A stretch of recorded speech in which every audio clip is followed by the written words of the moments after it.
다음 내용은 좀 논란이 되는 인물이 있습니다. 국토부 제1차관인데 지금 부동산 대책이 나온 지 얼마 안 됐죠. 그러니까 집 사기가 이제 현금이 없으면 집 사기 어렵다는 이제 언론 분석이 나오는데 이분의 집 구매 경위가 논란이 되고 있습니다. 먼저 직접 차관의 얘기를 한번 들어보겠습니다.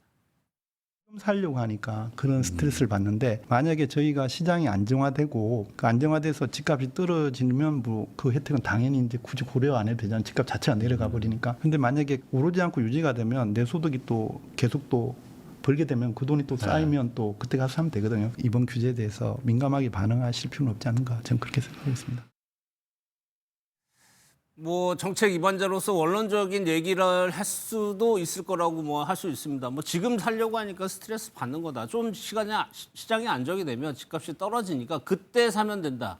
이 부분이 조금 논란이 되고 있는 건데 왜냐하면 이 이상경 차관이 집을 그러면 어떻게 구매를 했는지를 두고 논란인 건데 분당에 뭐 굉장히 뭐 핫한 지역이라고 해요. 이 지역을 그러니까 이른바 갭 투자로 볼 수 있는 거. 전세를 끼고 이제 집을 산다고 하죠. 아니 그래서 이제 뭐 사다리 걷어차기, 예. 뭐 내로남불 이런 그 논란이 나오는 거 아니겠어요? 얼마 전에 이제 민주당 김병기 원내대표 뭐 장미 아파트 보유한 거 둘러싸고 논란이 있었는데 예. 그 논란도 사실은 김병기 원내대표가 수억 수십억씩 빚을 지고 집을 사는 게 정상이냐 뭐 이런 발언을 했어요. 근데 본인들은 과거에 다 그런 식으로 집을 사놓고 이제 와서 어쨌든 대출도 안 되고 전세 끼고 집도 못 사게 만들면서. 예. 심지어 감정선까지 건드리니까 그에 대한 불만이 폭발하는 게 아닌가 싶고요. 예. 저는 뭐 국토부 차관이 그 정책 위반자로서 일반론을 얘기했을 수도 있지만 지금 이번 부동산 대책을 둘러싼 이제 여론의 반응의 상당 부분이 이 감정선을 건드리는 문제에 대해서 매우 유의해야 된다고 생각합니다. 결국 실수요자들이 박탈감을 느낄 수 있고 특히 이제 청년층들이 이제 뭐 지금 청년층들 같은 경우에 자산 형성의 기회가 그동안에 없었잖아요. 예. 때문에 전세를 끼건 빚을 내건 소득이 있으니까 자기 소득의 여력 내에서 일정하게는 이제 대출을 안고 집을 사고자 하는 욕망들이 있는데 예. 이번에 이제 이 대출 규제 정책으로 인해서 그런 것들이 막혔지 않습니까? 정부로서는 어쨌든 강남이나 뭐 이른바 이제 한강벨트에 급등하고 있는 이 과열 현상을 진정시키기 위해서 불가피했다. 예. 그러면 이런 실수요자들이 느낄 수 있는 박탈감을 헤아려서 정책 당국자들이나 정치인들이 약간은 말조심을 해야 되는데 본인들은 다 이제 투기 과열 지역이나 토지 거래 허가 지역에 집을 갖고 있고 예. 그것도 결과적으로 갭 투자로 보이는 이제 그런 형태의 부동산 소유를 하고 있으면서 저런 발언을 하는 거에 대해서 비판 여론이 상당히 고조되는 것 같고요. 예. 저는 이번 정책이 궁극적으로 효과를 가질 건가 이 점은 뭐 알 수 없죠. 그러나 일시적인 효과는 분명히 있을 거고 근데 집값을 더 오르지 않도록 진정시키는 효과는 있겠지만 이미 오른 집값을 떨어뜨리는 데는 좀 부족한 대책인 것만은 분명하거든요. 그래서 일각에서는 이제 보유세 인상안도 나오고 예. 또 이제 공급 대책이 궁극적으로 구체적으로 따라야 된다. 이제 이런 이제 보완 방향들이 나오고 있는 건데요. 아무튼 정치적으로 이번 부동산 대책이 상당히 영향을 미칠 수 있습니다. 그 점을 예. 의식해서 특히 이제 여권에서는 좀 이제 이런 발언이나 메시지에 유의할 필요가 있다는 생각이 듭니다. 예. 집값이 뭐 저희가 지방선거 얘기하고 하겠지만은 굉장히 영향을 많이 미치기 때문에 이런 겁니다. 이제 정부 공직자윤리위원회 가면은 재산신고 내역 고위공직자들은 다 있어요. 한 56억 된다고 합니다. 그 중에 33억이 이제 판교에 있다는 아파트예요. 부인명이. 근데 이게 실투자금은 18억. 여기에 전세 14억 8천만 원을 해가지고 구매를 했다는 겁니다. 물론 이상경 차관은 갭 투자와는 다르다라고 얘기를 하고 있어요. 이런 내용이 알려지니까 지금 뭐라고 그럴까요? 뭐 고위공직자들, 뭐 정치인도 포함입니다만 뭐 그런 리스트까지 돈다고 그렇죠. 하고 실망감 이런 것들이 좀 있는 것 같아요. 이미 이제 그 기사에도 많이 나왔습니다만 지금 이재명 정부의 고위직에 있는 그러니까 장차관급들이죠. 예. 그리고 대통령실에 근무하는 고위직들 1급 이상 뭐 차관, 뭐 비서실장급 이런 분들을 전수조사해 보면 이미 한 60%에서 70, 제가 기억은 정확히 안 납니다만 60, 70% 정도의 분들이 그 이른바 서초 강남 송파라고 하는 이 강남벨트에 이렇게 집을 갖고 있는 분들이 나와 있습니다. 예. 그렇다고 한다면 이미 그분들은 가지고 있는 똘똘한 한 채를 사놓고 있는 상태예요. 그래서 안정적인 재산을 지금 형성하고 있는 거 아니겠습니까? 그리고 이분도 대표적인 거죠. 지금 뭐 33억짜리 분당의 아파트를 보유하고 있는데 실투자를 18억 7천, 저희들도 참 18억 7천만 원을 현금으로 투자했다는 게 잘 믿어지지 않습니다만 그런 정도의 자기 것에 대한 재산 형성을 해놓은 상태에서 방송에 나와서 그것도 실무 정책을 위반하는 차관입니다만 이분이 예. 나와서 집값이 내려갈 때까지 좀 사는 걸 보류해라. 떨어지면 사라. 지금 꼭 살 필요 있느냐라고 말을 하면 듣는 청년들이나 또는 30, 40대 진짜 실수요를 통해서든 또 안정적인 재산에 대한 투자를 통해서든 어떻게든 대출을 끼고 열심히 노력을 하기 위해서 집을 구입해 보고자 하는 입장에서는 정말 열불 터지는 이야기거든요.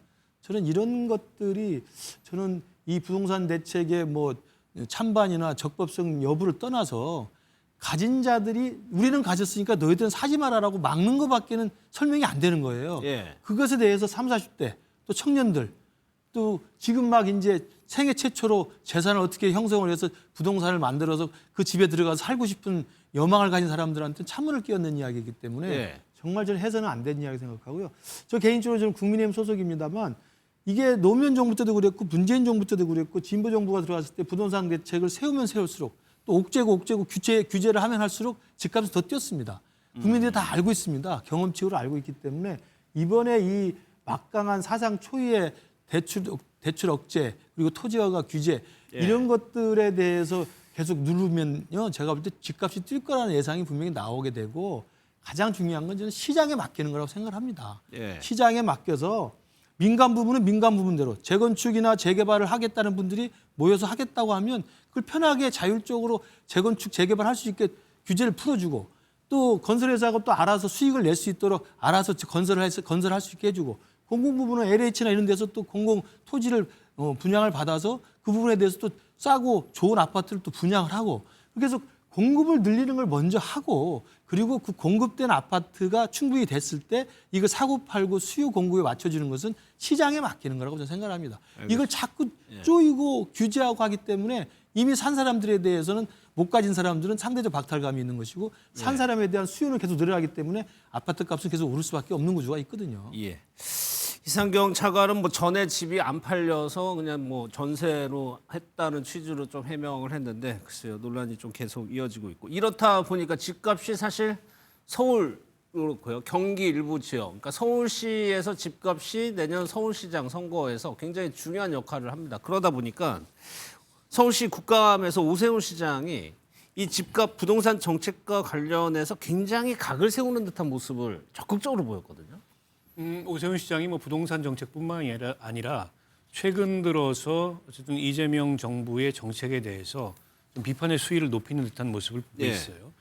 오세훈 시장도 이제 내년 선거를 의식해서 이제 선거의 구도를 적극적으로 만들겠다 이런 생각을 하고 있는 것 같고요.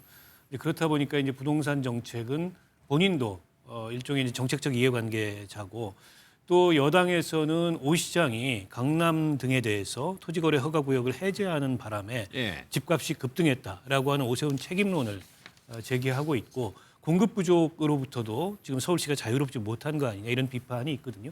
그런 비판을 의식해서 적극적으로 그에 대한 대응을 하고 있는 게 아닌가 싶고요. 아마 내년 지방선거 전까지 일종의 이런 삿바 싸움은 계속될 그렇죠. 것 같습니다. 네. 뿐만 아니라 지금 한강버스처럼 오세훈 시장이 본인 공약으로 이렇게 이제 야심차게 도입을 했는데 지금 운행 중단이 돼버렸어요. 안전 문제로. 그에 대해서 여권에서 이제 파상적인 공세를 취할 수밖에 없을 것 같고요. 더군다나 서울시를 내년 지방선거에서 기필코 승리하겠다라는 게 지금 이제 민주당의 예. 지방선거의 중요한 목표 중에 하나이기 때문에 앞으로 오 시장을 향한 어떤 뭐 공세는 더더욱 거세지지 않을까 싶습니다. 그러면은 박 의원님이 말씀하신 그 한강버스는 글쎄요 오세훈 시장에게 악재가 될까요? 국감 영상 한번 보도록 하겠습니다. 서울시는 시범 운항 기간에 고장 기록과 조치 사항에 대해서 제가 서울시 자료를 요구하니까 서울시가 뭐라고 답변했냐면 민간 사업자 추진 사항이라 자료가 없다라고 공식적으로 답변했습니다. 왜 이렇게 성급하게 정식 운항을 허가하셨습니까? 총체적인 보고는 받았고요. 안전상의 문제가 없다는 보고는 받았고요. 한강버스 관련해서 저희도 몇 차례 다뤘지만 좀 시범운행 그때부터 좀 허점이 좀 많았어요. 시범 운행을 여러 번 했었죠. 예. 그리고 또 오세훈 시장이 이러저러한 그 여론 주도층 인사들도 많이 초대를 해서 시범으로 했었고 상당히 멋지고 한강을 새롭게 그 이미지를 바꿀 수 있는 서울시의 어떤 전반적인 흐름과 이미지를 바꿀 수 있는 좋은 프로젝트였던 건 저는 맞다고 생각합니다. 예. 그런데 이제 시범 운행을 하고 정식 운행을 하다 보니까 안전사항에 문제가 생겨서 지금 운행을 중단했던 좀 안타까운 상황이고요. 제가 알기로는 그래서 지금 다시 점검을 좀 하고 있고 예. 다시 이제 안전상의 문제가 전혀 하자가 없도록 조치한 다음에 재개를 할 생각을 갖고 있는 것으로 보입니다. 그렇기 때문에 아마도 지금 내년 지방선거를 앞두고 민주당과 우리 국민의힘에서 가장 큰 혈투가 벌어지는 지역이 서울시 아니겠습니까? 그렇겠죠. 예. 서울시만큼은 양보할 수 없다는 게 양당의 똑같은 지금 입장이기 때문에 수성을 해야 되는 오세훈 시장 입장에서는 지금 이재명 정부가 했던 부동산 이 대책 예. 이것에 대한 국민적 불만 또 서울 시민들의 전반적인 불만을 최대한 활용할 필요가 있다고 보여지고요. 또 역으로 반대로 민주당에서는 그 부분에 대해서 수세에 몰리는 것을 오히려 좀 만회하기 위해서라도 이른바 오세훈 시장이 지금 현직 시장으로서 예컨대 한강버스와 같은 이런 정책상의 어떤 실수들 이런 것들 많이 부각시키려고 아마 그렇겠죠. 국정감사가 진행이 된 것 같습니다. 관련해서 김종인 전 위원장이 예측을 하나 했고 평가를 한 부분이 있는데 얘기를 들어보고 두 분의 생각은 어떤지 한번 들어보도록 하겠습니다. 오세훈 시장의 약점은 네. 지금 5번이나 원래는 서울시장이 3번 이상 할 수가 없게 돼 있는데 예. 그거에 대한 일반 시민들의 아마 피로감도 있을 거예요. 5선시 5번씩이나 하려고 그러느냐 너무 욕심이 과하지 않느냐 하는 이런 소위 인상을 줄 수가 있는데 누가 제일 유력합니까? 지금 현재로 봐서는 박주민 지금 의원이 좀 가장 유력하지 않나. 두 분께 제가 질문을 좀 나눠서 하겠습니다. 김근식 실장에게는 앞부분에 김종인 위원장이 지적한 피로감. 그러니까 지금 5선에 도전하는 셈이고 두 번 하고 이제 뛰어서 2번 했기 때문에 3년임에 도전하는 건데 다 합치면 5번째예요. 피로감이 실제로 있나요? 그러니까 5선이라고 하니까 5번이나 하려고 하나라는 피로감이 생길 수도 있다고 언뜻 생각이 드는데 예. 잘 따져보면요. 앞에 2번도 한 번을 다 채우고 2번째는 임기 중에 사퇴한 거지 않습니까? 그렇죠. 예. 부상급식 논란이 있어서. 그다음에 중간에 휴지기를 갖고 쉬었다가 최근에 2번 한 것도 첫 번째 앞부분은 보궐선거로 들어온 겁니다. 2021년도에. 그렇지 않습니까? 그리고 또 이번에 이제 4년을 채운 거기 때문에 횟수로는 4번이지만 그렇지. 사실 전체 임기 연수로 따져보면 저는 한 2번 정도 한 거라고 생각이 듭니다. 2번 조금 더 했던 거죠. 예. 그래서 저는 5선이라는 그 숫자에 대한 피로감이 있을 수 있겠습니다만 내년에 지방선거에 다시 도전하는 것은 중간에 쉬는 시간, 휴지기를 제외한 2번째, 그러니까 그 30 몇 대인가요? 38대 39대. 예. 2021년 보궐선거 들어와서 2022년에 다시 당선이 된 이 상황에서 지금 다시 한 번 더 해갔다는 것은 한 5년 정도의 서울시의 새로운 행정을 이끌어왔기 때문에 예. 그동안 해왔던 사업들 다시 마무리하기 위해서는 4년이 더 필요하다는 논리로는 저는 충분히 서울 시민들에게 설득력이 있지 않을까 생각합니다. 예. 그리고 또 하나 뒷부분이요. 민주당에서 그럼 누가 유력하냐? 김종인 전 위원장, 박주민 의원을 지목했거든요. 박주민 의원이 가장 먼저 출마 선언을 공식적으로 했기 때문에 아마 저런 말씀을 하신 게 아닌가 싶은데 그러니까 민주당의 지금 여러 그 의원들이 이제 후보군으로 거론이 되고 있습니다. 뭐 서영기 의원도 있고 전현희 의원도 있고 또 박홍근 의원도 있고 예. 박용진 전 의원도 있고 근데 아직 민주당 내에 경선 구도가 뚜렷하게 형성이 된 상태는 아닙니다. 초반이라고 볼 수 있을 것 같고요. 그 중에 박주민 의원이 가장 먼저 공식적 출마 선언을 하고 또 이제 이 일종의 이제 선거 행보를 하고 있기 때문에 아마 눈에 가장 많이 띄는 게 아닌가 싶은데요. 민주당으로서 이제 고심은 그런 걸 거예요. 앞서 이제 오세훈 시장이 5선이라서 피로도가 있다. 근데 그걸 뒤집어서 얘기하면 굉장히 익숙하거든요. 인지도가 높다는 걸 의미하기도 그렇죠. 합니다. 예, 예. 그러니까 오세훈 시장의 인지도하고 경쟁할 만한 그런 어떤 경쟁력을 가진 의원이나 그런 후보가 아직은 보이지 않는다는 거예요. 예. 물론 시간이 많이 남았습니다. 그리고 지금 여당이 어쨌든 선거 지형상 이제 유리하기 때문에 얼마든지 그 경쟁력을 이제 따라잡을 수 있다 이렇게 판단할 수도 있겠지만 현재까지 각종 여론조사나 이런 여론의 반응으로 봤을 때 오세훈 시장에 대해서 피로도도 있지만 그만큼 오세훈 시장이 인지도도 높고 익숙한 측면이 있기 때문에 민주당에서 어떻게 경쟁력 있는 후보를 이길 수 있는 후보를 만들어내느냐 이게 관건일 것 같아요. 그래서 일각에서는 뭐 김민석 총리나 예. 강훈식 비서실장 차출론까지 나오는 거 그러니까 아니겠습니까? 인지도라는 거는 몇 달 사이에 급격히 올라갈 수 있는 건 아니니까. 그렇죠. 몇 달 사이 급격하게 그 인지도를 갖기 어렵기 때문에 지금 뭐 이제 강훈식 비서실장도 그렇고 특히 김민석 총리는 체급이 달라졌잖아요. 그냥 예. 국회의원 할 때하고. 그래서 그런 카드를 써서라도 기필코 이겨야 되는 거 아니냐라는 이제 의견이 여권 내부에서 나오고 있고.